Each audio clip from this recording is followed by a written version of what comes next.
มานักษาเอินเส้นกวนว่าสีมือดีแม่นมือสั่น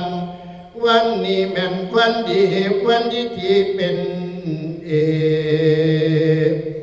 วันอาเนกสวัสดีอาทิตย์ตึกใจสีจันทร์กำจัดไปลีศัตรูพินาศอังคารอาจมงคล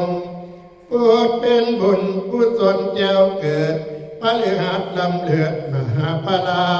สุขติยาแวนวิเศษเต้าเป็นเจ็ดเจ้าจริงอุตตมังคลาสุนัขตาสุมังคลาอุตตมโชอุตตมโยอุตตมดีทีอุตตมมหานิธิมหาสักขีปิลาศในโอกาสรับราชการมาจนอายุครบ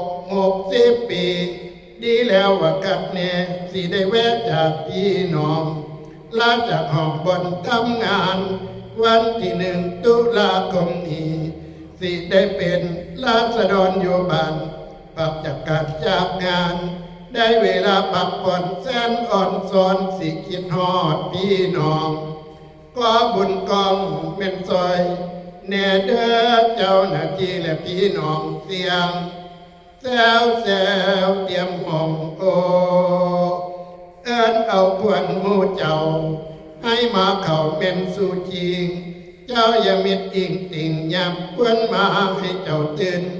ให้เจ้าเสื่นพอวอย่ารอสาอยู่นานว่ามาดื้อกวนเอ๋ยกวนเจ้าไปปลูกผู้เป็นหากก่อให้มาสามือนี้วันนี้กวนเจ้าไปปลูกหมากเป็นใบก่อให้มาสามือนี้วันนี้กวนเจ้าไปปลูกหัวเสียงขายใบเขียวอ่อนก่อให้มาสามือนี้วันนี้